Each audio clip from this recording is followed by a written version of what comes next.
Misery is contagious.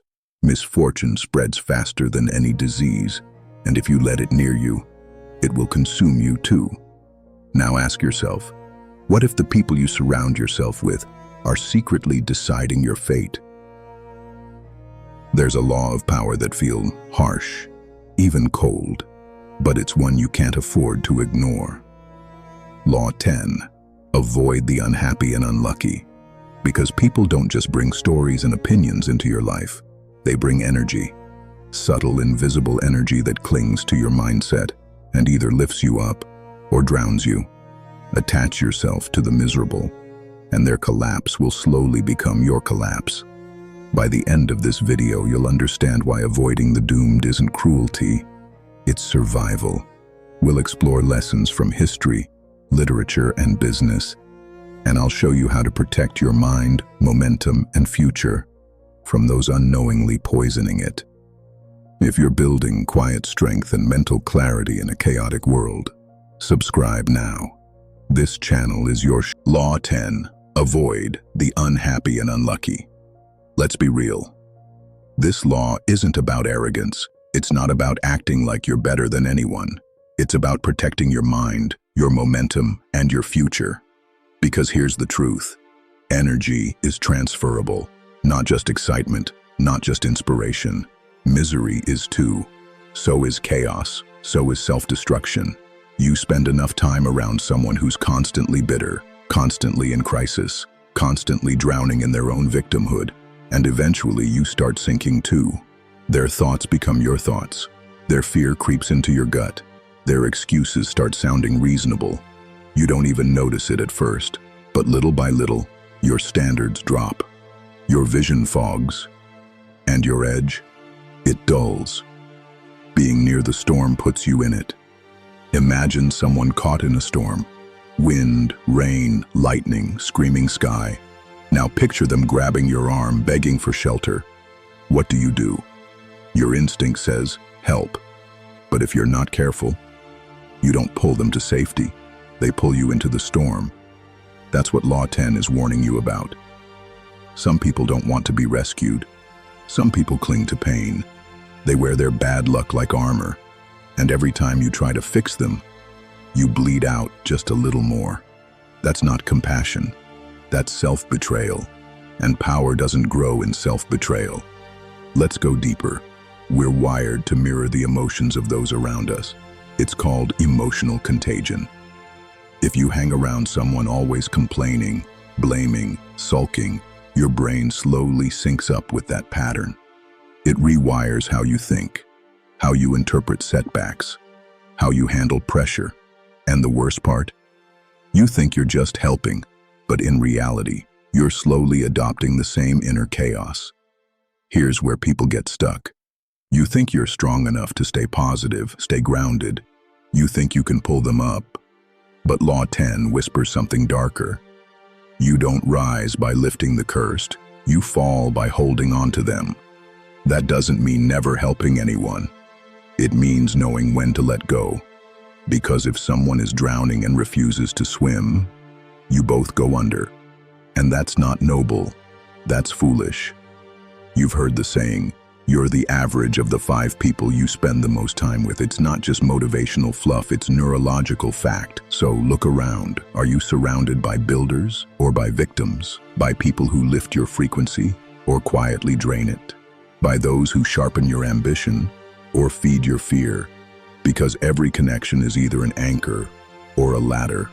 And Law 10 tells you, with zero emotion, choose the ladder, cut the anchor. Think of your life like a fortress. You guard the gates. You decide who enters. You decide who stays. Let in too many who bring fire, rot, and sorrow. And soon your walls fall from the inside. But if you protect your gates, choose your inner circle with precision, your fortress grows stronger, calmer, more focused. That's power. So don't feel guilty for walking away from the chaotic, from the perpetually unlucky, from those who bring storms and call it normal. Because your life, your purpose, your peace, they're worth protecting, even if it means walking alone. Now to bring this law to life, Let's look at 3 real-world examples from history, politics, and business that show exactly what happens when you ignore Law 10. First up, Thomas Cromwell.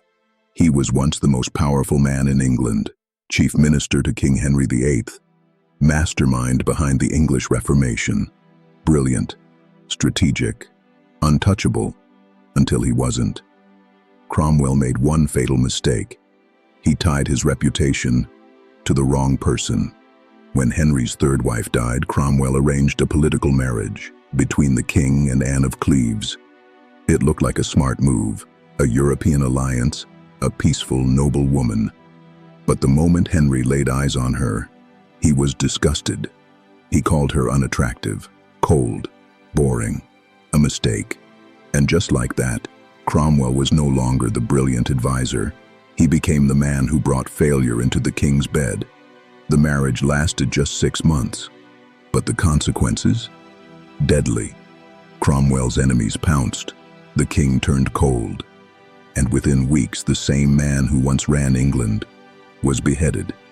It didn't matter how skilled Cromwell was, how much power he had built, how many reforms he orchestrated. The moment he attached himself to someone unlucky in the king's eyes, his fate was sealed. That's Law 10 in full effect. When you tie yourself to the doomed, you inherit their fate.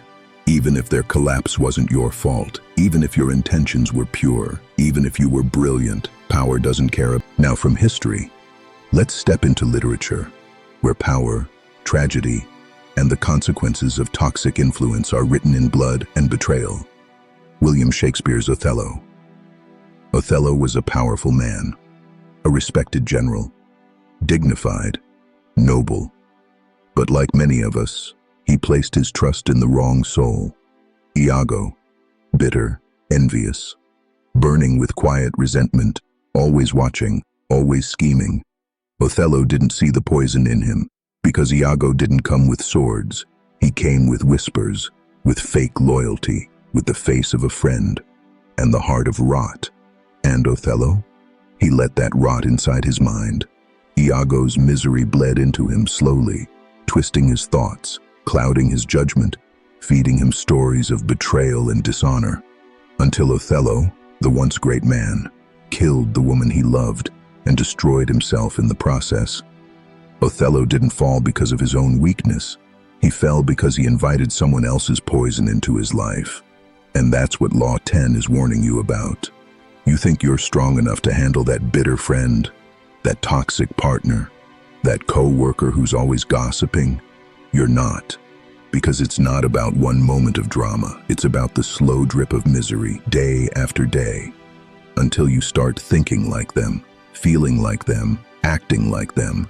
And by the time you realize it, you're them. So remember this: attach to the toxic, and their misery becomes yours. It doesn't matter how noble your heart is. The storm doesn't care whose kind. It just pulls. We've seen this law play out in history, in literature, and now let's bring it into modern business, where billions were lost, reputations destroyed, and trust evaporated overnight. The fall of Lehman Brothers, 2008. At the time, Lehman wasn't a fringe player. It was one of the most powerful investment banks in the world, a name people trusted. Governments, hedge funds, financial firms, everyone wanted to be close to Lehman. They had the deals, the leverage, the shine, and people tied themselves to it without realizing they were shaking hands with a sinking ship. When the truth came out, toxic subprime mortgages, overexposure, cooked risk models, it was too late.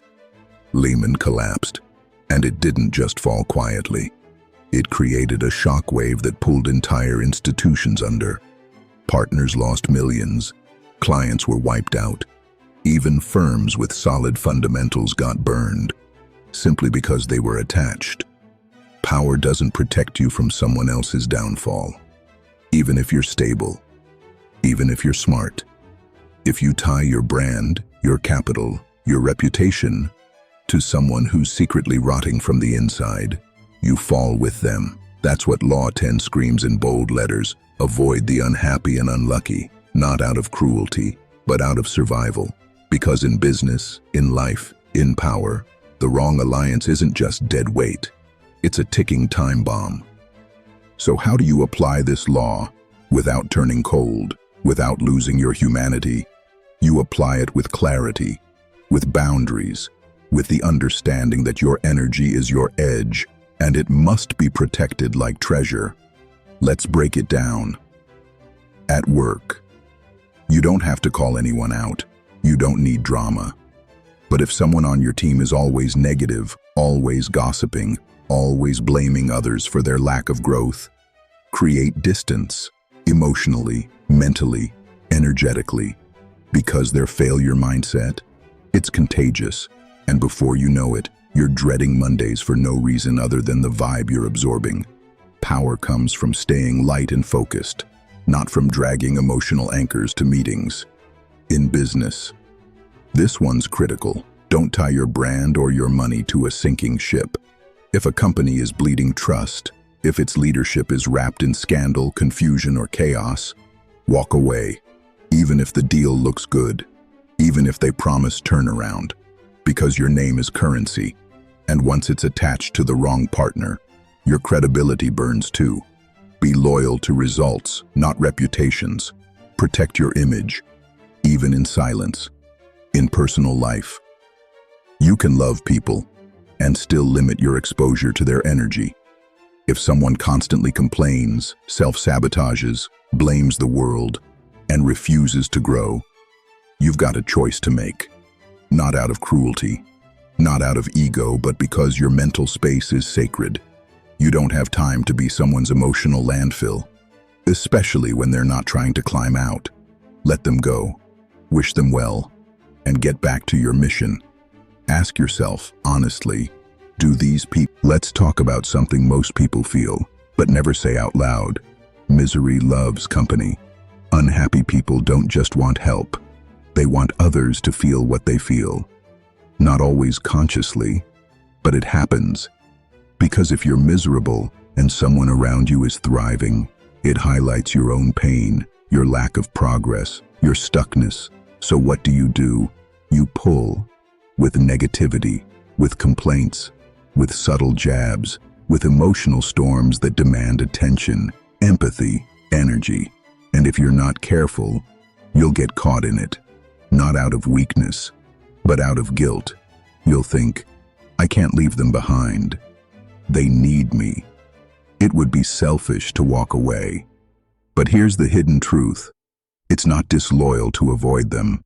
Imagine this, surrounding yourself only with the strong, the disciplined, the quietly ambitious, people who sharpen you, who hold you to higher standards, who build in silence and win with grace.